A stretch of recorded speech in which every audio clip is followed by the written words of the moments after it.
One of the biggest challenges people face when it comes to personal finance is lifestyle inflation. Usually it will go unnoticed and run its course whilst being detrimental to your financial goals.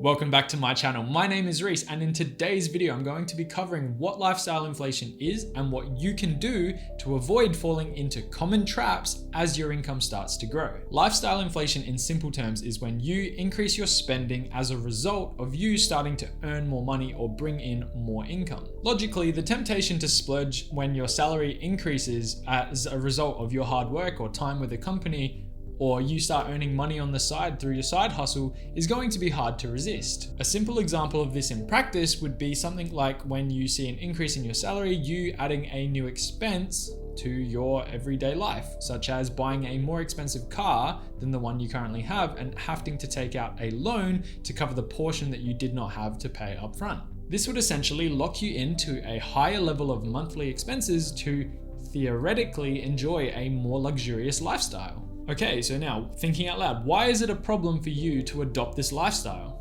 Realistically, you worked hard to earn that extra money. So what's the point in working hard to earn more if you're not allowed to then spend that money to enjoy nice things? Firstly, I just want to touch on the age-old. There have been studies which suggest that money doesn't buy happiness, or the more money you earn won't make you happier. Personally, I don't agree with this at all. I have some very specific goals that I want to achieve. And the only way that I'm ever going to be able to achieve them is with money. And how do I do that? I'm going to need to earn that money. Will they make me happy? It doesn't matter. They're goals that I want to achieve. So earning more money won't make you happy.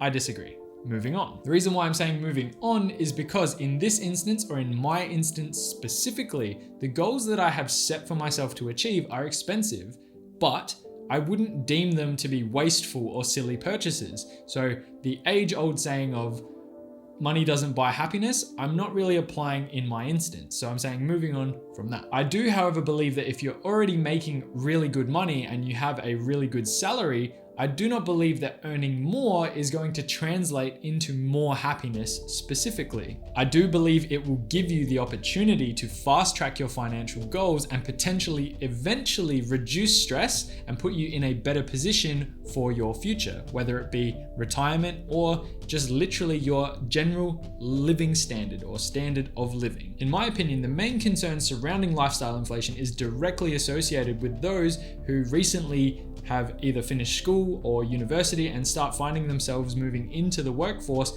where they're seeing massive jumps in what they're going to essentially be earning straight off the bat. A good example is me myself. When I was back at uni studying mechanical engineering, I am a qualified mechanical engineer.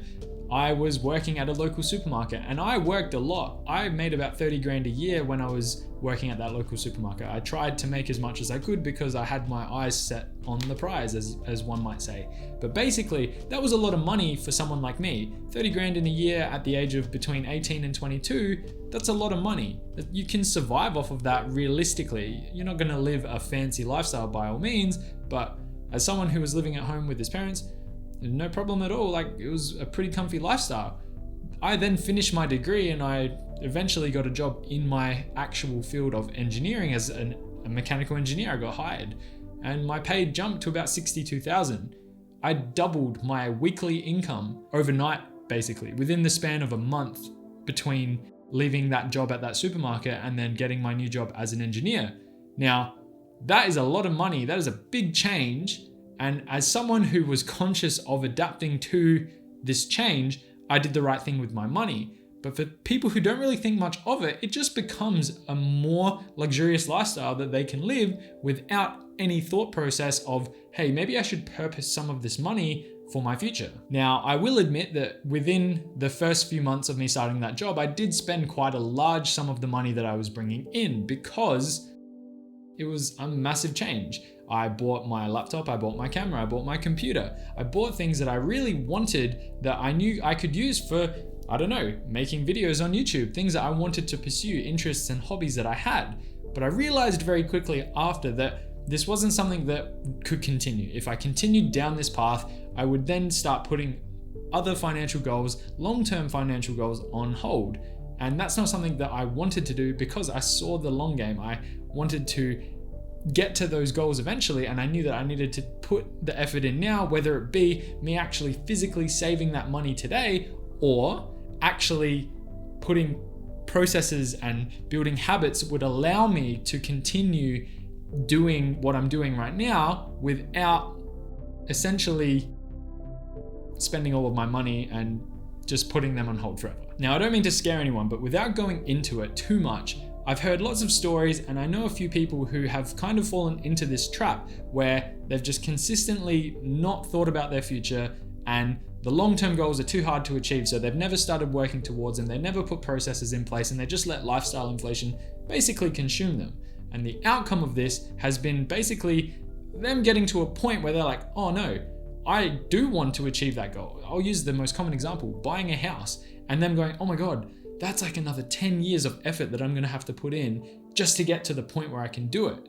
Whereas here I am sitting here going, I thought about it, and it's not a brag, it's a get it into your head. Start now, start today, start right now, do it, because you've got nothing to lose, and the outcome of it in 10 years time, however long it is, 4 years time, 10 years time, 100 years time, doesn't matter, will be you feeling much better about your position, and ultimately, you've got nothing to lose for trying. It's only going to benefit you. So with that out of the way, here are a few ways that you can avoid falling into the trap of lifestyle inflation. Firstly, I encourage you to set some long-term goals which are important to you. They don't have to be set in stone, but start thinking about them and start putting little processes in place for you to basically start working towards them, because as your income grows, you will just work towards them quicker. And when you finally achieve them, you're going to be happy that you achieved them. And on top of that, every time your income does increase significantly, I would highly recommend going through this process again, making sure that your goals are still aligned to what you want to achieve and you're planning ahead, because ultimately that's what will keep you in line